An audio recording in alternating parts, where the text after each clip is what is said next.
Liturgia do dia 3 de fevereiro de 2023.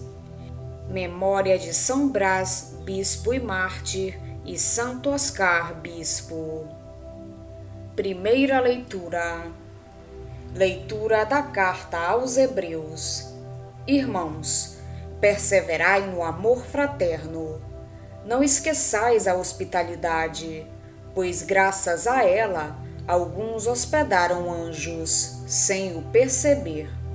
Lembrai-vos dos prisioneiros, como se estivesseis presos com eles, e dos que são maltratados, pois também vós tendes um corpo. O matrimônio seja honrado por todos, e o leito conjugal sem mancha, porque Deus julgará os imorais e adúlteros. Que o amor ao dinheiro não inspire a vossa conduta. Contentai-vos com o que tendes, porque ele próprio disse: Eu nunca te deixarei, jamais te abandonarei. De modo que podemos dizer com ousadia: O Senhor é meu auxílio. Jamais temerei. Que poderá fazer-me o homem? Lembrai-vos dos vossos dirigentes, que vos pregaram a palavra de Deus, e considerando o fim de sua vida, imitai-lhes a fé. Jesus Cristo é o mesmo, ontem, hoje e por toda a eternidade. Palavra do Senhor.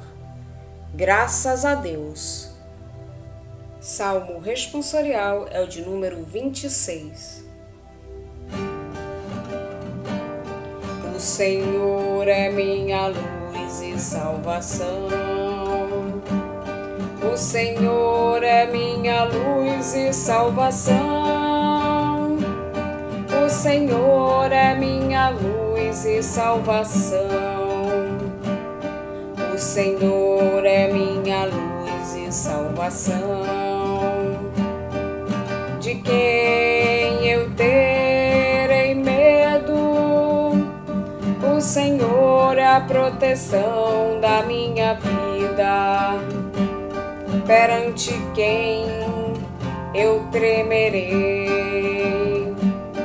O Senhor é minha luz e salvação. O Senhor é minha luz e salvação. O Senhor é minha luz e salvação. Se contra mim um exército se armar, não temerá meu coração. Se contra mim uma batalha estourar, mesmo assim confiarei. O Senhor é minha luz e salvação. O Senhor é minha luz e salvação. O Senhor é minha luz e salvação. Pois um abrigo me dará sob o seu teto, nos dias da desgraça, no interior de sua tenda de esconder-me e proteger-me sobre a rocha. O Senhor é minha luz e salvação. O Senhor é minha luz e salvação. O Senhor é minha luz e salvação. Senhor, é vossa face que eu procuro. Não me escondais a vossa face. Não afasteis em vossa ira o vosso servo. Sois vós o meu auxílio. Não me esqueçais nem me deixeis abandonado. O Senhor é minha luz e salvação. O Senhor é minha luz e salvação. O Senhor é minha luz e salvação.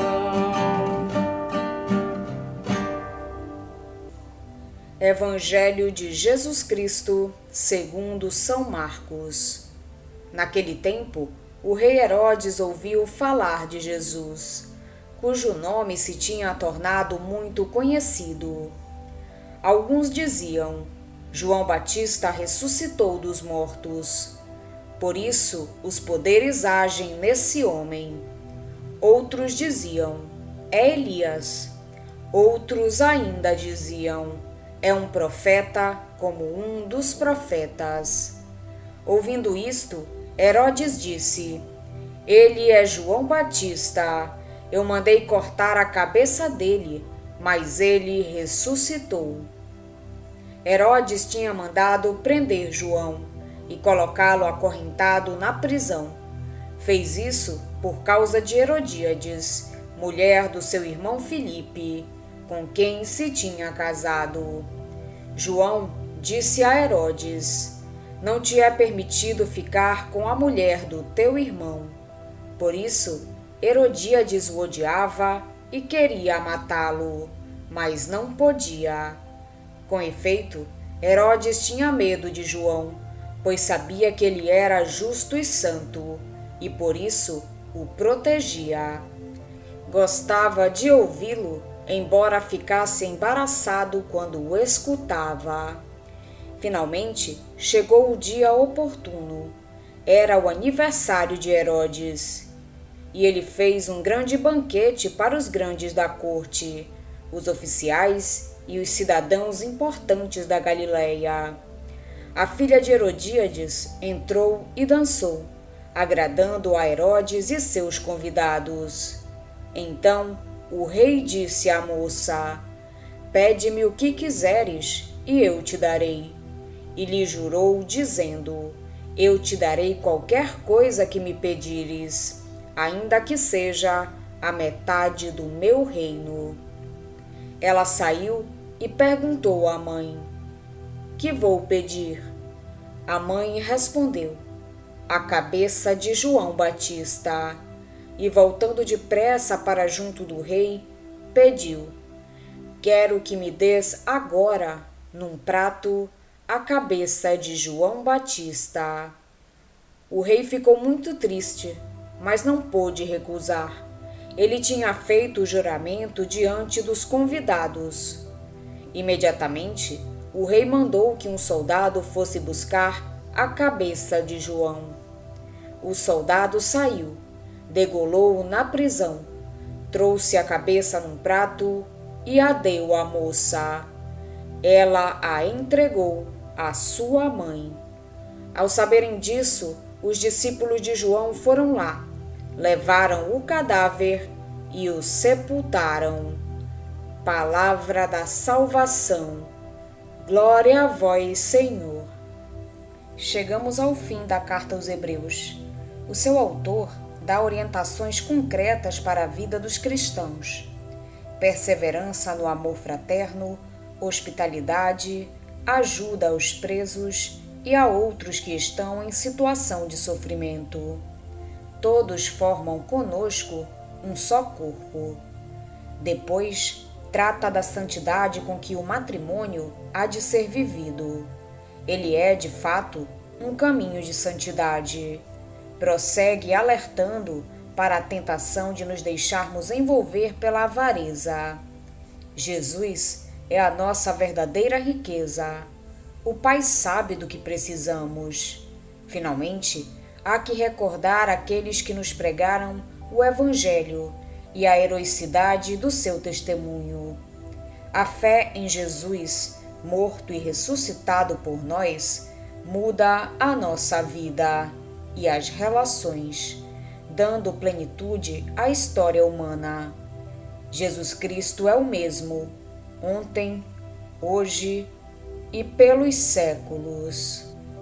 No Evangelho de hoje, vemos como Herodes Antipas, temendo possíveis desordens políticas desencadeadas pelo movimento de João Batista, prendeu o profeta em Maqueronte, onde o mandou executar. O relato de Marcos, mais subjetivo e menos exato, levou-o a ver João Batista apenas como vítima da vingança de uma mulher irritada. O segundo evangelho apresenta-nos Herodes, que, atormentado pelos remorsos, julga reconhecer em Jesus o profeta que mandara matar. E assim começa a narrativa do martírio de João, mais longa que a de Mateus ou a de Lucas. Prisão, acusação, denúncia corajosa do rei pelo profeta, trama de Herodíades, que usa Salomé, fraqueza de Herodes, sentença de morte e execução da mesma. Mas o remorso persegue o rei. O relato termina com um toque de piedade. O corpo do profeta é entregue aos discípulos, que lhe dão sepultura. Esta narrativa popular realça a atitude ridícula de Herodes e até mesmo contraditória. Por um lado, escravo das suas paixões, e por outro, interessado na figura austera de João Batista. Para Marcos, o martírio de João e a liquidação do seu movimento indica que a comunidade cristã, criada por Jesus, era completamente nova, ainda que conservasse a memória veneranda do maior de todos os profetas. Quase para concluir a carta aos Hebreus, o seu autor exorta aqueles a quem se dirige a viverem na caridade, na castidade, na pobreza e na obediência. É o ideal de uma vida realmente cristã, a que todos os batizados são chamados. Os religiosos apenas radicalizam a vivência desse ideal. Em primeiro lugar, a caridade. Permanecei na caridade fraterna. E o nosso autor concretiza: não vos esqueçais da hospitalidade. Lembrai-vos dos presos. A caridade é a expressão do amor divino recebido e comunicado, um amor generoso, participativo, constante.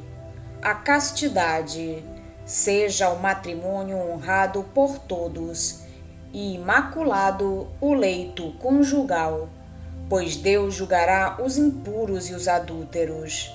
O autor fala da castidade dos casados.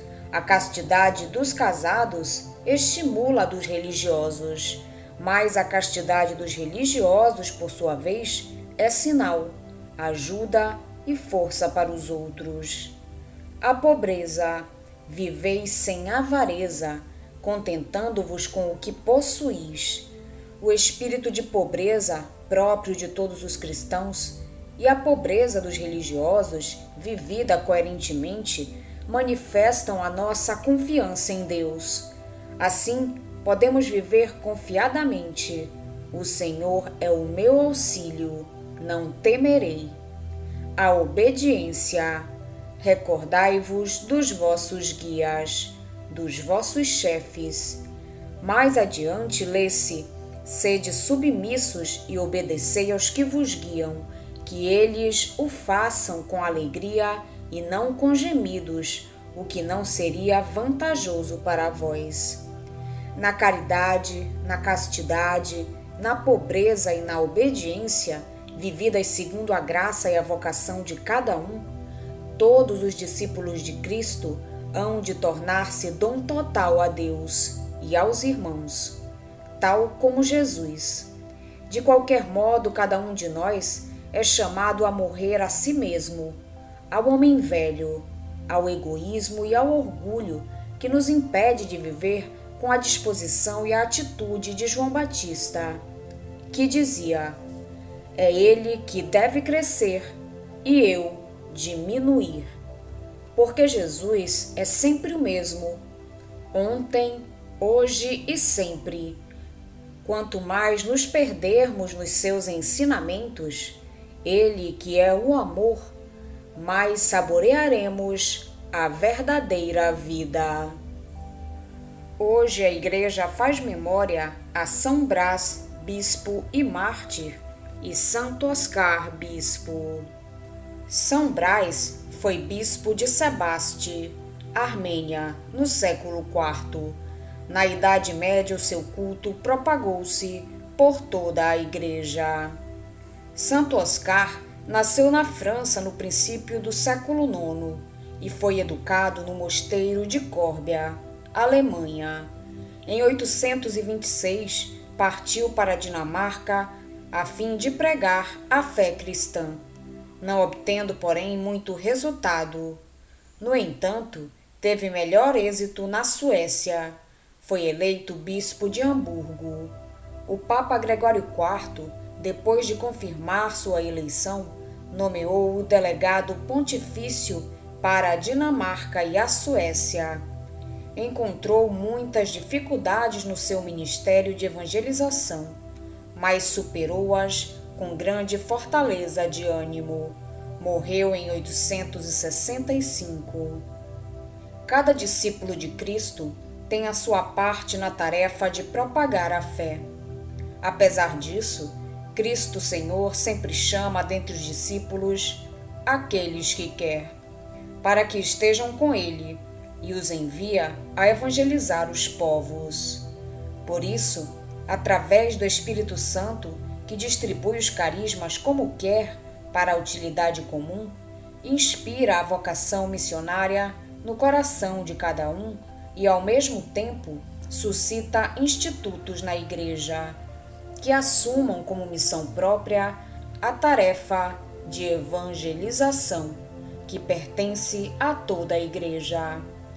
De fato, são marcados com especial vocação os sacerdotes, os religiosos e os leigos, autóctones ou estrangeiros, possuidores de boa índole e dotados de capacidade e inteligência, que se acham preparados para empreender o trabalho missionário. Enviados pela legítima autoridade, partem movidos pela fé e obediência, para junto daqueles que estão longe de Cristo, destinados para o trabalho a que foram escolhidos, como ministros do Evangelho, para que os pagãos se tornem uma oferenda bem aceita, santificada no Espírito Santo. Quando Deus chama, o homem deve responder de tal modo que, sem transigir com a carne e o sangue, se entregue de corpo e alma à obra do Evangelho. Esta resposta, porém, não pode ser dada senão por impulso e virtude do Espírito Santo. Do decreto Ad Gentes sobre a ação missionária da Igreja do Concílio Vaticano II. Vamos pedir a Deus que nos auxilie no dia de hoje para que possamos permanecer na sua santa vontade. Pedimos também a intercessão da Virgem Maria, de São Brás e Santo Oscar e todos os anjos e santos de Deus. Pai nosso que estais nos céus, santificado seja o vosso nome. Venha a nós o vosso reino, seja feita a vossa vontade, assim na terra como no céu. O pão nosso de cada dia nos dai hoje. Perdoai-nos as nossas ofensas, assim como nós perdoamos a quem nos tem ofendido. E não nos deixeis cair em tentação, mas livrai-nos do mal. Amém. Oração. Ouvi, ó Senhor, as preces do vosso povo, confiado no patrocínio de São Brás e Santo Oscar. Concedei-nos a paz neste mundo e a graça de chegar à vida eterna. Por nosso Senhor Jesus Cristo, vosso Filho, na unidade do Espírito Santo. Amém. Estivemos reunidos em nome do Pai, do Filho e do Espírito Santo. Amém. Tenham todos um abençoado dia. Fiquem na santa paz de Jesus. Se inscrevam no canal, deixem seu like e compartilhem essa mensagem com seus amigos. Um grande abraço e até o próximo vídeo.